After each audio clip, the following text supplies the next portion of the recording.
ಕೆಫೆಯಲ್ಲಿ bomb ಸ್ಫೋಟ ಬಳಿಕ ಬಳ್ಳಾರಿಗೆ ಹೋಗಿದ್ದ ಅನ್ನೋದು ಸಿಸಿಟಿವಿ ದೃಶ್ಯ ಸಾಕ್ಷ್ಯಗಳು ಲಭ್ಯ ಆಗ್ತಾ ಇದೆ. ಮಧ್ಯಾಹ್ನದ ಹೊತ್ತಿಗೆ ಬಳ್ಳಾರಿಯತ್ತ ಹೊರಟಿದ್ದ ಆರೋಪಿ ಬೆಂಗಳೂರು ಟು ಬೀದರ್ ಬಸ್ನಲ್ಲಿ ಹೋಗಿದ್ದ. ಬೀದರ್ ಬಸ್ ಹತ್ತಿ ಬಳ್ಳಾರಿಯಲ್ಲಿ ಇಳಿದಿದ್ದಾನೆ. ಬಳ್ಳಾರಿಗೆ ಹೋಗಿ ಬಳ್ಳಾರಿ ಹೊಸ ಬಸ್ಸು ನಿಲ್ದಾಣದಲ್ಲಿ ಆತ ಇಳಿದಿದ್ದಾನೆ ಅನ್ನೋದು ಕೂಡ ಗೊತ್ತಾಗಿದೆ. ಆ ನಂತರ ಅಲ್ಲಿಂದ ಭಟ್ಕಳ ರೂಟ್ನ ಬಸ್ಸಿಗೆ ನಿಲ್ಲುತ್ತೆ ಆ ಬಸ್ ಸ್ಟ್ಯಾಂಡಲ್ಲಿ, ಆ ಜಾಗಕ್ಕೆ ಹೋಗಿದ್ದ ಅನ್ನೋದು ಸಿಸಿಟಿವಿಯಲ್ಲಿ ಸೆರೆಯಾಗಿದೆ. ಹೆಚ್ಚಿನ ಡೀಟೇಲ್ ನೀಡೋದಕ್ಕೆ ಸಂದೇಶ್ ರೆಡಿ ಇದ್ದಾರೆ. ಸಂದೇಶ್, ಆ ಒಂದಿಷ್ಟು ಸಿಸಿಟಿವಿ ವಿಜುವಲ್ಸ್ ಅನ್ನ ನೋಡ್ತಾ ಹೋದ್ರೆ ಆತನಿಗೆ ಕ್ಲಿಯರ್ ಇತ್ತು ಎಸ್ಕೇಪ್ ರೂಟು ಅನ್ನೋದು ಗೊತ್ತಾಗ್ತಾ ಇದೆ. ಎಲ್ಲೂ ಕೂಡ ಧಾವಂತ ಇಲ್ಲ, ವಿಚಲಿತನಾಗಲಿಲ್ಲ. ಜೊತೆಗೆ ಎಲ್ಲಿ ಸಿಸಿಟಿವಿ ಇದೆಯೋ ಅಲ್ಲಿ ತಲೆ ಅಡ್ಡ ಹಾಕ್ತಾನೆ ಆತ. ಅಂದರೆ ಕ್ಲಿಯರ್ ಇತ್ತು, ಆತನ ಇಂಟೆನ್ಷನ್ನು ಕ್ಲಿಯರ್ ಇತ್ತು ಏನು ಮಾಡಬೇಕು ಅನ್ನೋದು. ಎಸ್ಕೇಪ್ ರೂಟ್ ಕೂಡ ಕ್ಲಿಯರ್ ಆಗಿ ಗೊತ್ತಿತ್ತು ಆತನಿಗೆ, ಹೆಂಗೆ ಹೋಗಬೇಕು, ಎಲ್ಲಿಗೆ ಹೋಗಬೇಕು ಅಂತ.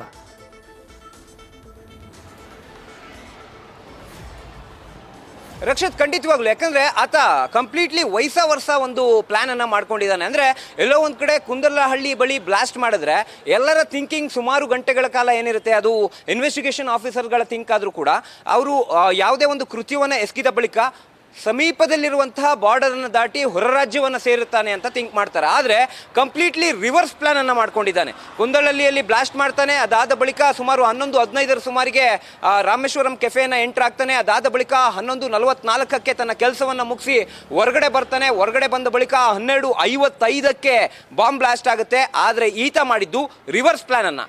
ಒಂದು ಪ್ರಾರ್ಥನಾ ಮಂದಿರದಲ್ಲಿ ಕಂಪ್ಲೀಟ್ ಆಗಿ ಬಟ್ಟೆಯನ್ನು ಎಕ್ಸ್ಚೇಂಜ್ ಮಾಡ್ತಾನೆ. ಎಕ್ಸ್ಚೇಂಜ್ ಮಾಡಿ ಅದಾದ ನಂತರ ಹೆಬ್ಬಾಳ ಮಾರ್ಗವಾಗಿ ಆತ ಬರ್ತಾನೆ. ಅಂದ್ರೆ ಬಸ್ನಲ್ಲೇ ಹೆಬ್ಬಾಳ ಮಾರ್ಗವಾಗಿ ಬಂದು ನೇರವಾಗಿ ಗೊರಗುಂಟೆಪಾಳ್ಯಗೆ ಬರ್ತಾನೆ.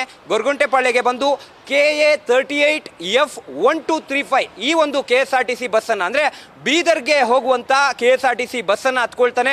ಅಲ್ಲಿಂದ 3 ಗಂಟೆಗೆ ಬಿಟ್ಟು ಅವನು ಕಳ್ಳಂಬೆಳ್ಳ ಟೋಲ್, ಯಾಕಂದ್ರೆ ಬಸ್ನ ನಂಬರ್ ಈಗಾಗಲೇ ಟ್ರ್ಯಾಕ್ ಆಗಿರೋದ್ರಿಂದ ಯಾವ ಮಾರ್ಗವಾಗಿ ಹೋಗಿದ್ದಾನೆ ಅನ್ನೋದನ್ನ ಐಡೆಂಟಿಫೈ ಮಾಡುವಂತ ಸಂದರ್ಭದಲ್ಲಿ ಕಳ್ಳಂಬೆಳ್ಳ ಟೋಲ್ ಅನ್ನ 4:30 ಸುಮಾರಿಗೆ ಆ ಬಸ್ ಅಲ್ಲಿಂದ ಅಂದ್ರೆ ಟೋಲ್ ಅನ್ನ ದಾಟುತ್ತೆ. ಟೋಲ್ ಅನ್ನ ದಾಟಿದ ಬಳಿಕ 4 ಗಂಟೆಗೆ ಕರೆಕ್ಟ್ ಆಗಿ ಶಿರಾ ಬಸ್ ನಿಲ್ದಾಣಕ್ಕೆ ತಲುಪುತ್ತೆ. ಅಂದ್ರೆ 4 ಗಂಟೆಗೆ ಶಿರಾ ಬಸ್ ನಿಲ್ದಾಣದಲ್ಲಿ ಇಳಿದಿರೋದಕ್ಕೆ ಸಂಬಂಧಪಟ್ಟಂತೆ ಅಥವಾ ಅಲ್ಲಿ ಇಳಿದು ನೀರನ್ನ ತೆಗೆದುಕೊಂಡಿರೋದಕ್ಕೆ ಸಂಬಂಧಪಟ್ಟಂತೆ ಈಗಾಗಲೇ ಸಿಸಿಟಿವಿ ಫುಟೇಜ್ಗಳನ್ನು ಕೂಡ ಕಲೆಕ್ಟ್ ಮಾಡಿದ್ದಾರೆ.